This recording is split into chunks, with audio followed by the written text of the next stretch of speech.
గాంధీ గారు దేశం అంతా తిరిగారు. 2 విషయాలు ప్రస్తావిస్తూ వచ్చారు. ప్రతి మీటింగ్ లో 5 నిమిషాలే మాట్లాడేవాడు. మొదటిది దేశానికి స్వతంత్రం, రెండోది అంటరానితనం నిర్మూలన. గాంధీ గారి ఆలోచనల ప్రకారంగా జవహర్లాల్ నెహ్రూ మొదటి ప్రధానమంత్రి, అంబేద్కర్ల గల తెలివితేటలతో ఎస్సీలకు ఈరోజు 15% రిజర్వేషన్లు ఇస్తున్నారు. 7.5% గిరిజనులకు ఇస్తున్నారు రిజర్వేషన్లు. ఓబీసీలకు ఎక్కడున్నాడో మహారాజు అర్జున్ సింగ్ కృషి, సోనియా గాంధీల కృషి వల్ల ఓబీసీలకు 27% రిజర్వేషన్లు కాంగ్రెస్ పార్టీ, యూపీఏ ప్రభుత్వాలు ఇవ్వడం జరిగింది. మరి ఈ రోజు పరిస్థితులు ఏంటి? ఎస్సీ, ఎస్టీ, ఓబీసీల పరిస్థితి చాలా దారుణంగా ఉన్నాయి. ఆర్థికంగా ఈ రోజు ఎస్సీలు 3 పూటల్లో 1 పూట భోంచేసి నడుస్తున్నారు. ఓబీసీలు 2 పూటలు కూడా గడపలేకపోతున్నారు. ఇది ఈ రోజు ఉన్నటువంటి పరిస్థితి. ఈ పరిస్థితుల్లో సుప్రీంకోర్టు ఒక ఆర్డర్ తెచ్చింది, ఒక పిచ్చి ఆర్డర్.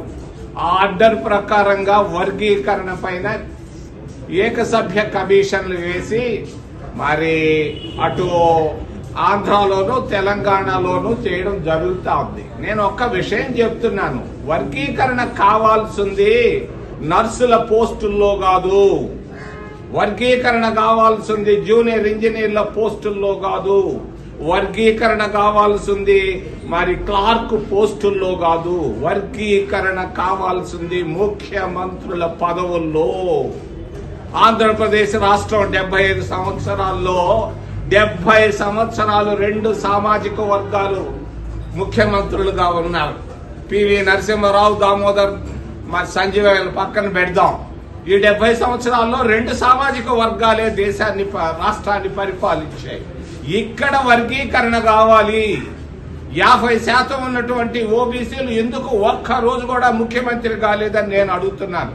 ములాయం సింగ్ ముఖ్యమంత్రి అయ్యాడు, లల్లూ ప్రసాద్ ముఖ్యమంత్రి అయ్యాడు, స్టాలిన్ అయ్యాడు, సిద్ధరామయ్య అయ్యాడు. ఎందుకు ఒక ఓబీసీ ఆంధ్రప్రదేశ్ రాష్ట్రంలో మరి ముఖ్యమంత్రి కాకూడదు? ఎందుకు ఒక ఎస్సీ ముఖ్యమంత్రి కాకూడదు? ఇక్కడ వర్గీకరణ కావాలి. కావాల్సింది నర్సుల పోస్టుల్లో కాదు, జూనియర్ ఇంజనీర్ల పోస్టుల్లో కాదని తెలియజేస్తూ, వర్గీకరణ కావాల్సింది బ్యాంకుల్లో. లక్షల కోట్ల సంపద ఉంది. ఇందిరాగాంధీ జాతీయం చేసింది బ్యాంకుల్లో ఉన్న సంపదలో వర్గీకరణ కావాలి. ఎస్సీలకు, ఎస్టీలకు ఇస్తున్నటువంటి ఎంత ఈ రోజు ఇస్తున్నటువంటి రుణాలు 25% ఉన్న ఎస్సీ, ఎస్టీలకు 1% కూడా డబ్బు ఇవ్వలేకపోతున్నాయి బ్యాంకులు. ఓబీసీలకు కనీసం 2% కూడా ఇవ్వలేకపోతున్నాయి 50% ఉన్నటువంటి ఓబీసీలకు. మరి ఇక్కడ బ్యాంకు రుణాల్లో వర్గీకరణ కావాలి. మరి ఈ రోజు ఉన్నటువంటి బ్యాంకుల్లో సంపదంతా మార్వాడీలకి, గుజరాత్ వాళ్ళకే ఇస్తున్నారు. కానీ రెండో విషయం పోలవరం. ఇది పోలవరం అనేది పాలిటీషియన్లకు వరంగా తయారైపోయింది. 40 సంవత్సరాల క్రితం నాదెళ్ల భాస్కర్ రావు, అంజయ్య పునాది వేశారు పోలవరానికి. ఇప్పటి వరకు 30,000 కోట్ల రూపాయలు దీనిపైన ఖర్చు పెట్టారు. మరి దీనిపైన కాళేశ్వరంలో లాగానే ఒక కమిషన్ వేయమని చంద్రబాబు నాయుడిని సూటిగా డిమాండ్ చేస్తున్నా. ఒక ముఖ్యమంత్రి పేరు చెప్పను 6,000 కోట్ల రూపాయలు సంపాదించాడు అవినీతిగా. దీనిపైన విచారణ జరిపించాలని చంద్రబాబు నాయుడిని మరి రాజధాని ఢిల్లీ నుంచి డిమాండ్ చేస్తున్నా.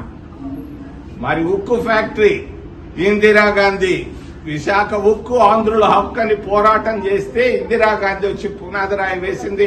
కాంగ్రెస్ పార్టీ విశాఖ ఉక్కు ఫ్యాక్టరీని ప్రారంభించింది. విశాఖ ఉక్కు ఫ్యాక్టరీకి కావాల్సింది రుణాలు, అప్పులు కాదు, క్యాప్టివ్ మైన్స్ కావాలి. ఈ రోజు ఉన్నటువంటి బళ్ళార్లో ఉన్నటువంటి ఇనప ఖనిజంలో వాళ్ళకి ఇవ్వాలి, ఒక మైన్ ఇవ్వాలి. అంతేకాదు అక్కడ ఉన్నటువంటి జార్ఖండ్ లో ఉన్నటువంటి బొగ్గు గనులు ఇవ్వాలి. కిషన్ రెడ్డి మైన్స్ కు మంత్రి. దీన్ని చేయవయా కిషన్ రెడ్డి, ఒట్టి మాటలు చెప్తుంటావు హైదరాబాద్, ఢిల్లీలో కూర్చొని. రావయ్యా 2 మైన్స్ ఇవ్వయా మరి మా ఉక్కు ఫ్యాక్టరీకి అని నేను డిమాండ్ చేస్తూ చివరిలో జమిలీ ఎలక్షన్స్. నేను రేవంత్ రెడ్డికి చెప్తున్నా, చంద్రబాబు నాయుడుకి చెప్తున్నా, జమిలీ ఎలక్షన్లు వస్తున్నాయి. ఆంధ్రప్రదేశ్ కు అసెంబ్లీకి ఎన్నికలు వస్తున్నాయి. మరి తెలంగాణకు కూడా అసెంబ్లీ ఎన్నికలు వస్తున్నాయి. నేను ఢిల్లీకి వచ్చాను, అటు ఇటు తిరిగితే మొత్తం తెలిసిపోయింది. 2027 సంవత్సరం జనవరిలో జమిలీ ఎలక్షన్లు దేశంలో పార్లమెంట్ కి అసెంబ్లీకి ఎన్నికలు జరగబోతున్నాయని తెలియజేస్తూ ఈ లోపల డీలిమిటేషన్ కూడా పూర్తి కాబోతుంది. ఇది రాజధాని నగరంలో ఉన్నటువంటి రహస్యం అని తెలియజేస్తూ మీ ఏదైనా ప్రశ్నలు ఉంటే అడగదని మిమ్మల్ని చేతులెత్తి ప్రార్థిస్తున్నాను. పోలవరం ఎత్తు తగ్గిస్తారంటారు కాంగ్రెస్ పార్టీ స్టాండ్ తీసుకున్నారు. అయ్యా, పోలవరంలో అవినీతి జరిగింది. 6,000 కోట్లు ఒక పెద్ద మనిషి సంపాదించాడని బాగా ఆంధ్రప్రదేశ్ రాష్ట్రం అంతా అనుకుంటున్నారు. దీనిపైన ఇప్పుడు పినాకిని చంద్ర ఘోష్ అనే పైన కాళేశ్వరం నుంచి ఒక కమిషన్ వేశారు. అట్లాగే ఒక సుప్రీంకోర్టు రిటైర్డ్ జడ్జిని పోలవరం ప్రాజెక్టు పైన విచారణ కమిషన్ వేసి ఒక నిర్ణయం తీసుకుంటే బాగుంటుందని తెలియజేస్తారు. అదాని గతంలోనే ఏటీఎం లాగా మారింది, చంద్రబాబు గారు గతంలో కామెంట్ చేశారు కదా, అట్లా జరిగిందనుకుంటున్నారు. ఏది అవినీతే? పోలవరం ఏటీఎం లాగా మారింది చంద్రబాబు గారు. పాపం చంద్రబాబు గురించి నాకు బాగా తెలుసు. చంద్రబాబు చాలా భయస్థుడు, జాగ్రత్త పరుడు. ఆయన ఏటీఎంలు బీటీఎంలు ఆయన ఊరికే అనొచ్చు, కానీ చంద్రబాబు దగ్గర కాస్తో కోస్తో భయము, భక్తి, నీతి ఉన్నాయి. ఆయన ఇద్దరం వేరే రాజకీయ పార్టీలను మా ప్రాంతం అందరం తిరుపతి నుంచి ఉన్నాం. నాకు ఆయన గురించి సమగ్రంగా తెలుసు. గత 50 సంవత్సరాలుగా అతను చాలా భయస్థుడు, చాలా జాగ్రత్త పరుడు. అది తేల్చాల్సింది కమిషను. లేకుంటే చంద్రబాబు నాయుడు ఒక ఏసీబీ వేసేమనో అందరిపైన వేస్తుంటాడు, లేకపోతే ఎంక్వైరీ, ఈడీ ఎంక్వైరీ, ఇంకొక ఎంక్వైరీ బిలోమని అన్ని తెలిసిపోతాయి. అవసరం కూడా తెలుసుకోవాలి. ఆంధ్ర రాష్ట్ర ప్రజలు కాదు, భారతదేశం అంతా తెలుసుకోవాలి.